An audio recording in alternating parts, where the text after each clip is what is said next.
The day I drove to pick up Willow, the usually aloof and distant heiress actually got into the back seat of my car, with a male colleague from the company. The two of them were all lovey-dovey, treating me like their chauffeur. At that moment, I knew this marriage was truly beyond saving. Chapter 1. That day, I drove to pick up Willow. When she got in the car, I froze for a moment. She didn't take the passenger seat. Instead, she got in the back, with another man. As if I were just their driver, the man gave me a polite smile and greeted me. "Good evening, President Wang." I looked at him, completely baffled, then shifted my gaze to Willow. She had her head down, on a call, unaware of the quiet storm brewing on my side. We were supposed to go to an auction together that evening. I'd been looking forward to the date, planning to bid on an antique jade pendant for her, but I never expected her to bring another man onto my car, just like that. Noticing I didn't respond, the man gave an awkward laugh and added, "President Wang, I'm Makoto, Miss Lu's new assistant." Makoto adjusted his glasses with one hand. His manners were refined, his demeanor cultured. He said, "I heard you're attending a private auction tonight. So I asked Miss Lu if I could come along for the experience. Don't worry, I promise I won't get in the way." My heart sank like a stone. I knew this cold, distant woman far too well. She's always been one to maintain boundaries, especially with men. We got married through a strategic alliance, a calculated, mutual choice. Some people say couples like us live separate lives after marriage, but once we were official, Willow would snuggle up to me, her eyes soft and sweet. And when we were close, her eyes would turn red with emotion. She used to say, "Hubby, once I married you, I became your wife. We're one. You can only be good to me." But today, something feels different. Chapter 2. But I'm not some pushover husband who swallows his anger. I'm George, someone who doesn't live by anyone's approval. Clenching my teeth, I snapped, "Get out of my car." I kicked him out, no mercy, no pretense. The man froze, stunned. He hadn't expected me to embarrass him on our first meeting. Maybe I sounded too harsh. Makoto suddenly looked lost, unsure whether to get out or stay. He stammered, I am sorry, President Wang. I don't quite understand." His voice trembled, anxious and confused, his eyes instinctively darting to Willow. Just then, Willow finished her call and looked our way. She realized I was angry. A flicker of displeasure crossed her face. She pressed her lips together and said nothing, pretending not to hear, quietly fastening her seatbelt. One pretended to be clueless and refused to get out. The other acted deaf and chose silence. I was about to explode. I shouted, "What? You two think I'm your driver now? You don't understand plain English." The atmosphere inside the car dropped to freezing. The man was so frightened he didn't dare speak again. Willow frowned slightly and gently tried to calm me down. "If you're not in a good mood today, maybe we should just go home." In the rearview mirror, I saw the embarrassment on Makoto's face. I was so fed up I got out of the car, walked to his side, and yanked open the door. I said coldly, "Makoto, right, I'm not in the mood for auctions or pointless talk. I'll say it one last time, get out. Don't make me drag you out myself." Makoto clenched his jaw and turned to Willow, but she didn't say a word, just pouted and scrolled through her phone like she was sulking. Defeated, the man had no choice but to get out of the car, looking crushed. Willow would never embarrass me in front of outsiders. She's always been good at controlling her emotions. So when she said we should go home, I understood. That was our long-standing unspoken rule. If there's a problem, we deal with it at home. Willow leaned on my arm and said, "Makoto just graduated college. He's new to the real world. Why take it out on him? He didn't mean to treat you like a chauffeur just by sitting in the back." I replied blankly, "This is the first time." Willow blinked. "The first time for what?"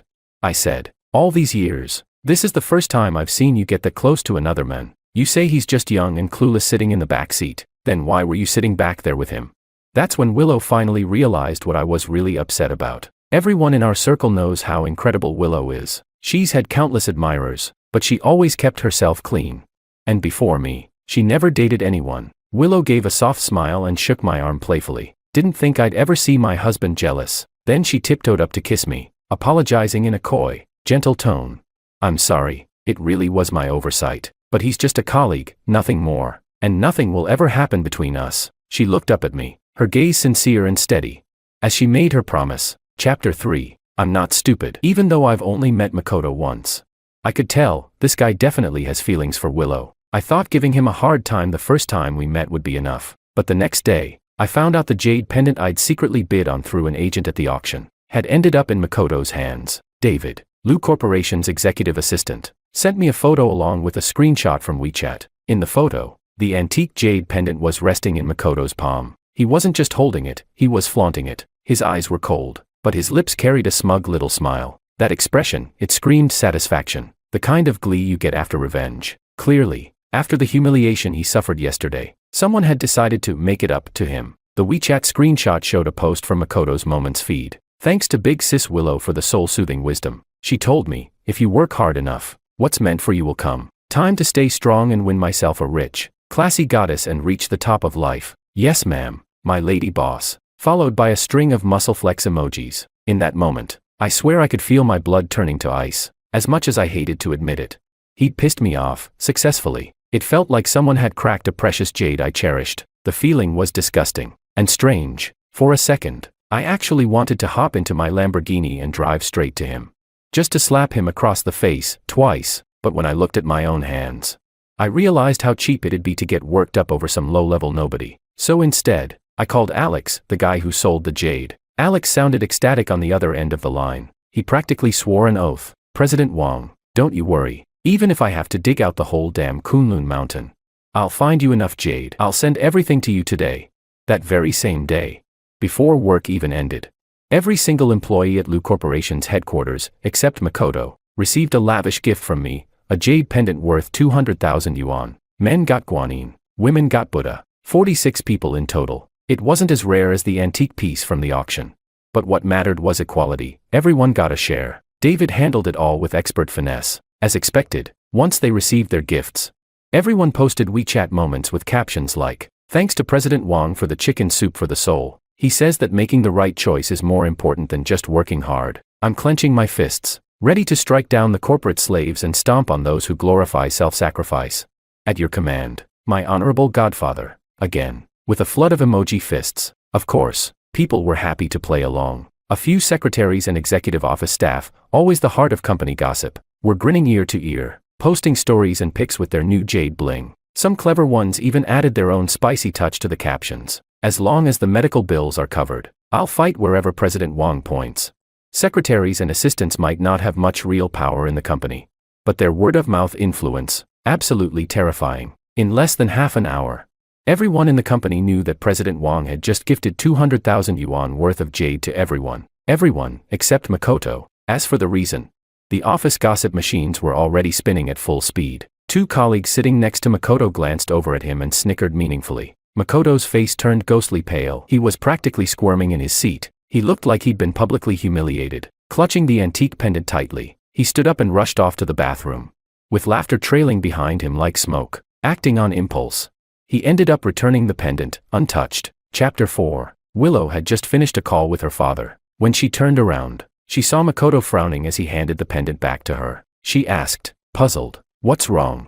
Makoto let out a long sigh. He shook his head, looking disappointed. "Miss Lu, you should return this," he said. "I really can't accept it." Willow didn't fully understand what was going on, but her instincts told her something had definitely happened. She didn't press him. She just stood quietly, watching him. Makoto hesitated, brows furrowed, then finally opened his mouth. He told her everything that had happened at the office that day. Every detail. "Miss Lu, I'm really sorry. I think I might have caused you trouble," Makoto said sincerely. "I just posted that status to motivate myself. I had no idea President Wong would see it." He looked deeply regretful. "I didn't expect him to get that angry," he said. Then, more seriously, "Miss Lu, I want to go apologize to President Wong in person. I want to explain it properly." Willow figured, someone in the company must have been gossiping again. There was nothing between her and Makoto.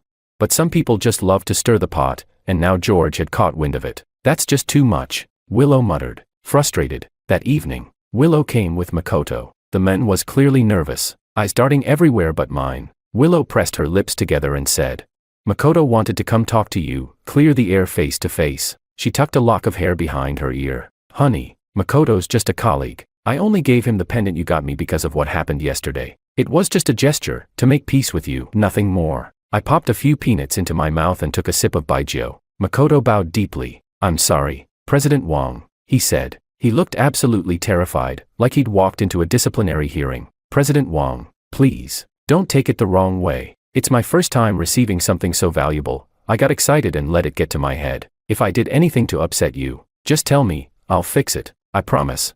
I took another sip and said, "Makoto, right?"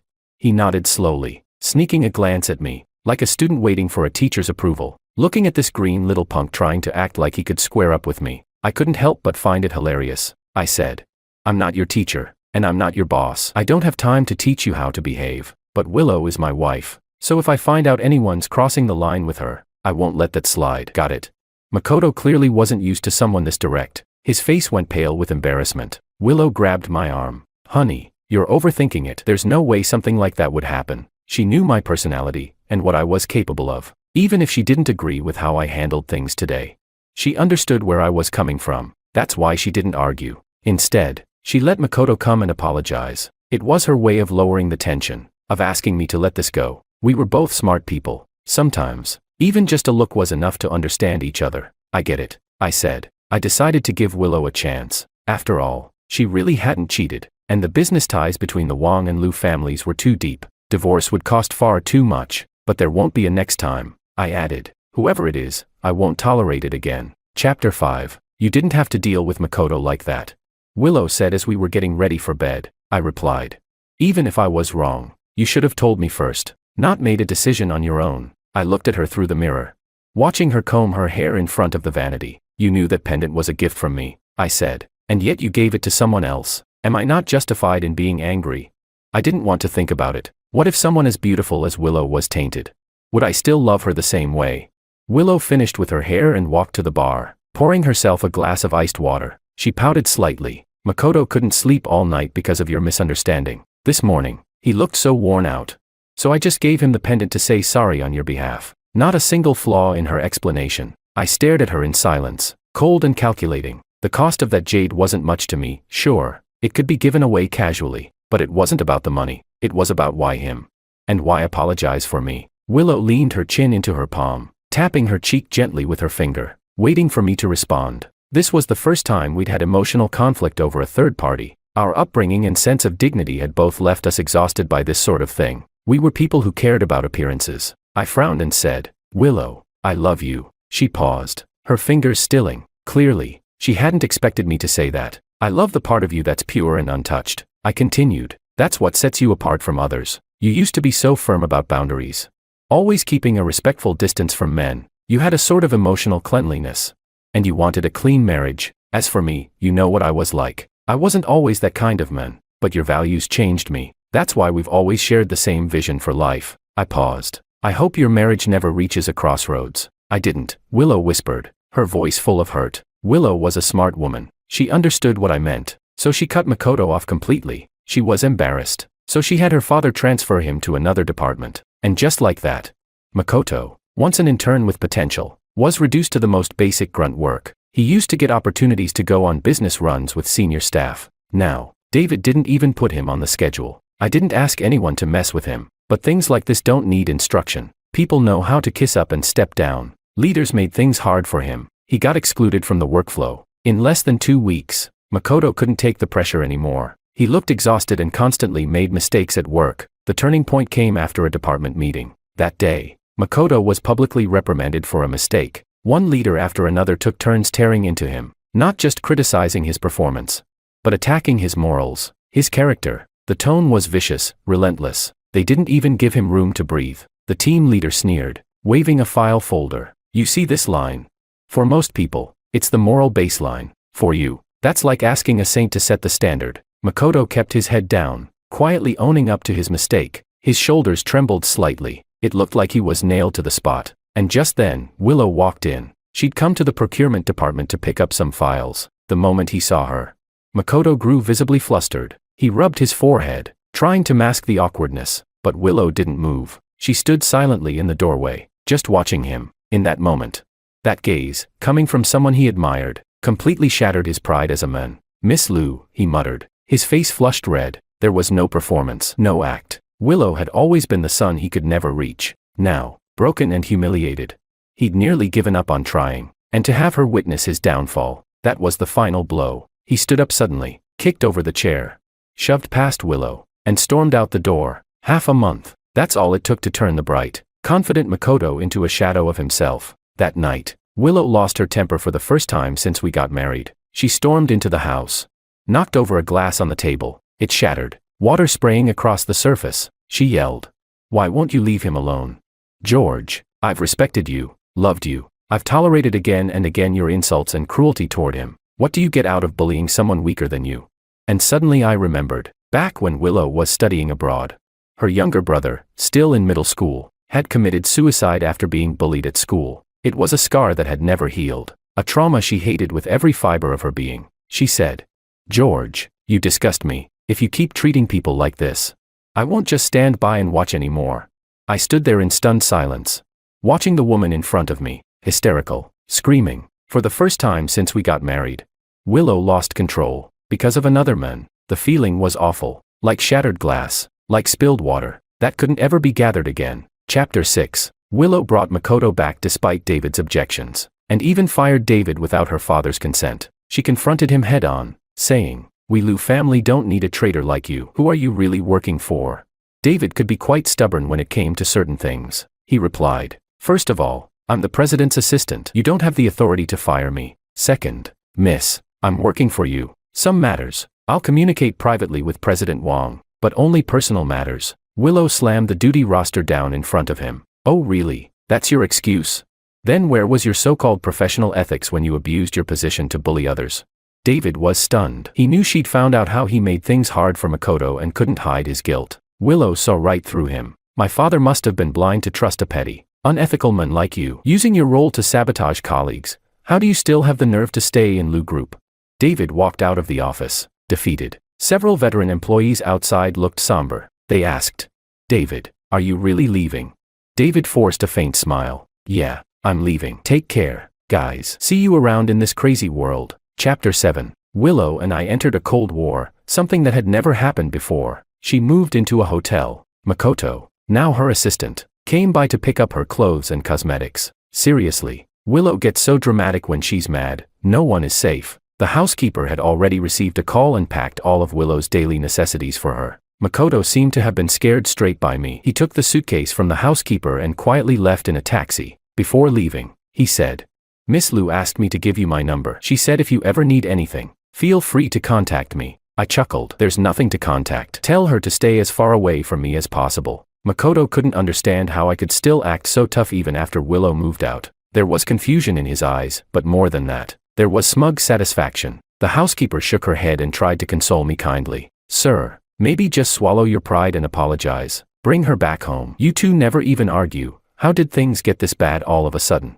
She had worked with us for over a decade. After so much time together, there was definitely a bond. And Willow, she was probably waiting for me to admit I was wrong and go pick her up. Right? Ridiculous. Why should I apologize?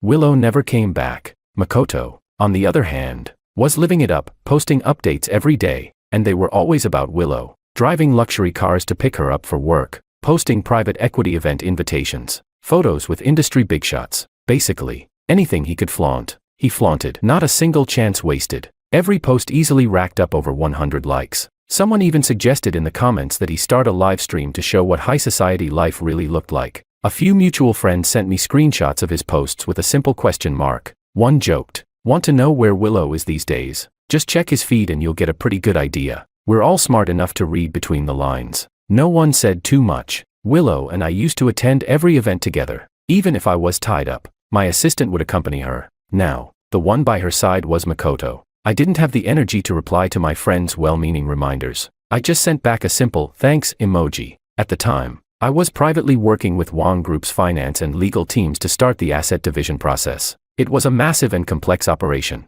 Because of the marriage alliance, our two companies held shares in each other. And then there was the family trust one managed properties, precious metals, stocks, ships. The list was endless. Some overseas properties I couldn't even recall until I saw the deed and photos. Sorting through all of it was incredibly time-consuming. Chapter 8. That day, I got a call from Willow. She said, "Mom wants us to come over for dinner." I replied, "Okay." We acted like nothing had happened, business as usual. The driver picked Willow up from the airport first, then came to get me, and we headed to the Liu family house together. Willow and Makoto sat in the back again, leaving the front seat for me. Makoto's smug satisfaction was written all over his face. Honestly, the whole scene was almost comical. This time, though, I said nothing and calmly accepted the passenger seat. Willow rolled her eyes and turned to stare out the window. Makoto was as talkative as ever, but there was a new air of maturity about him. He smiled and said, "President Wang, We just got back from Manhattan today. Madam Lu wanted to see Willow, so I dropped by to bring some gifts and pay my respects. I didn't respond, just closed my eyes and leaned back in my seat. Makoto quickly realized he was being ignored. Willow pressed her lips into a thin line and remained silent the entire ride. Chapter 9. Madam Lu looked surprised when she saw Makoto. Makoto greeted her smoothly and introduced himself. He clearly had a knack for flattery. In just a few minutes, he had Madam Lu laughing heartily. At the dinner table, he chatted with her in a humorous tone, sharing some amusing stories from work. She smiled and nodded with satisfaction. Then she asked about Willow's life lately. Makoto naturally took over the conversation like he belonged there. The atmosphere at the table began to shift. Makoto, who had been talking so confidently, suddenly realized he'd crossed a line and fell silent. Awkwardly. At least he wasn't completely clueless. Talking about daily life, that's a topic reserved for spouses. Madam Lu wasn't a fool. Willow said nothing. I calmly wiped my mouth and said, Mom, I have some news. You're about to have a grandson. Her eyes lit up as she looked at Willow and asked, Really? Is that true? Willow. It was huge news. She continued. When did this happen? The woman who had been giving me the cold shoulder ever since she got in the car now looked at me, shocked. I raised an eyebrow and said with a twisted grin, Just found out yesterday. The doctor said the baby's already 3 weeks along. Madam Lu was overjoyed and rushed off to call Mr. Lu. Willow finally snapped back to reality and said, George, what nonsense are you spouting? When was I ever pregnant? I've been out of town with Makoto this whole time, haven't I? Madam Lu froze and looked between the two of us in confusion. I smiled. I'm not making anything up. I really am having a son. Had a top OBGYN professor check everything. Mother and baby are both healthy. I emphasized the words, I really am having a son. That's when Willow got it. It wasn't we who were having a child, it was me. I was having a son. It was a child born out of wedlock. She yelled, George. Willow stared at me furiously, barely keeping her emotions in check, clearly waiting for an explanation. The more pissed she got, the more pleased I felt. I said, Congratulate me, Willow. The Wang family finally has an heir. She snapped. Don't joke like that. It's not funny. I placed the medical report I had prepared earlier on the table. I said, Unfortunately, it's not a joke. While you and Makoto were off on your little honeymoon, I was bored. So I spent my nights with different girls. With every sentence, Willow's face darkened. I continued with a smile. You know what? Young women really are something else. One of them got pregnant just like that. Not like some people, no matter how hard we tried. Her womb stayed quiet. The next second, she went ballistic, sweeping everything off the table in one wild motion. Dishes and glasses crashed to the floor. She screamed, Shut your mouth. I ignored her rage. I asked, Willow, how does it feel getting cheated on? Chapter 10. Willow never expected it. That I would so brazenly announce to the world that I had a mistress, and that she was already pregnant. She bit her lip and said, I never cheated on you.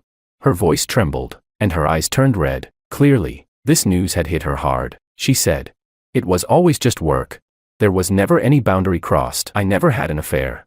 I couldn't be bothered to listen to her excuses. I said, Work? Huh? Makoto's been flaunting your cozy moments all over his feed. Are you blind? Or just pretending not to see it? Even our friends noticed something was off and warned me. And you still don't think that crossed a line? He's out there taking you to watch the moon and stars, so why can't I have a little philosophical pillow talk with some other women? Willow, for once, actually cried, but I wasn't moved. If anything, I felt a little disappointed. I said, What a pity. Willow, I should have brought one of those girls here and introduced her to your mom, maybe then I'd match your level of provocation today. Willow couldn't process it. In her mind, she and Makoto were completely innocent. Their conversations were strictly work-related, and even those had become rare. She had only wanted to use Makoto to try and influence me, to soften me, make me less domineering. She had no idea how it had spiraled into this. Until this moment, she had truly believed her marriage was solid and happy. At the Lu family table, Makoto jumped in to defend himself.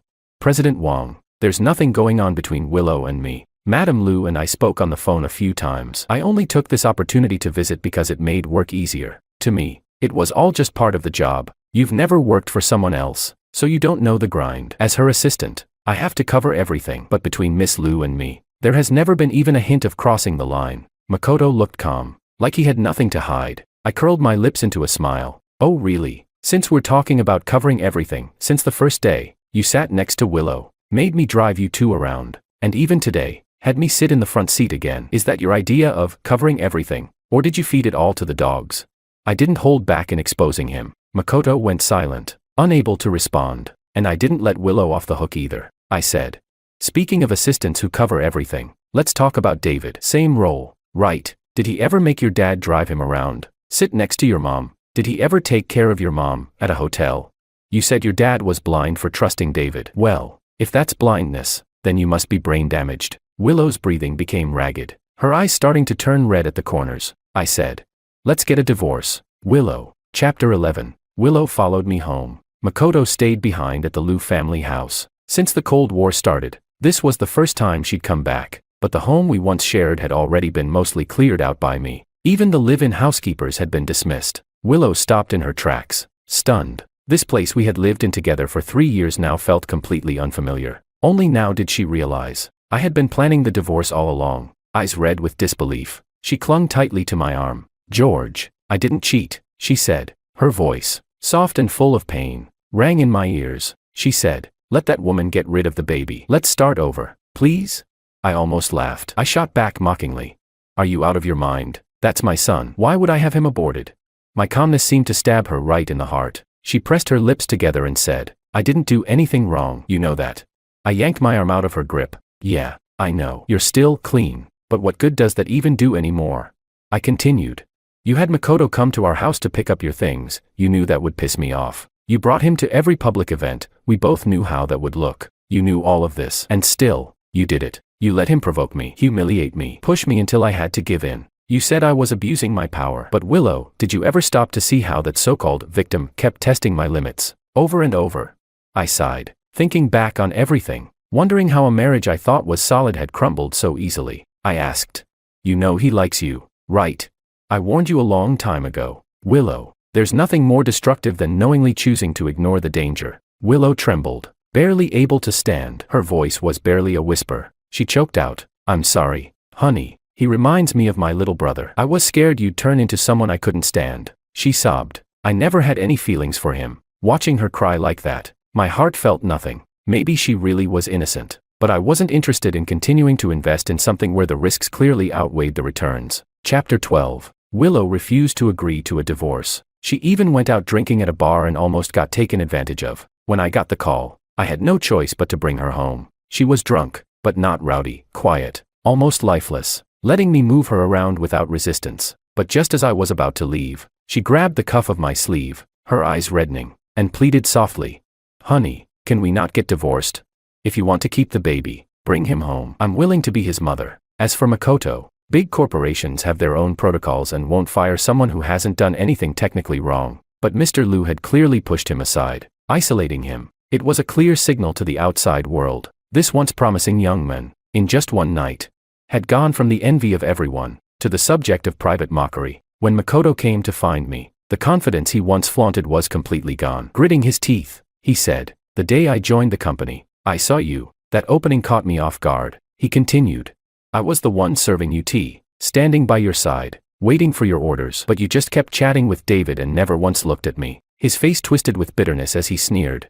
People like you, trust fund babies. If it weren't for work, I'd never even be in the same room as you. And you just happened to be born into the right family and got to marry Willow. That night after the auction, I opened the car door for Miss Liu like a gentleman, shielded her head with my hand as she got in, and her nose brushed the back of my hand. My breath caught for a second. You know what she said? She said, thank you, Makoto, and gave me this gentle smile. I've remembered that smile ever since. Makoto seemed to be lost in the memory, basking in it. I waved the waiter over and ordered a coffee for him, too. My calm and indifferent response only made the red in his eyes deepen. His hatred burned hotter. Through gritted teeth, he said, what right do rich boys like you have to look down on people like me?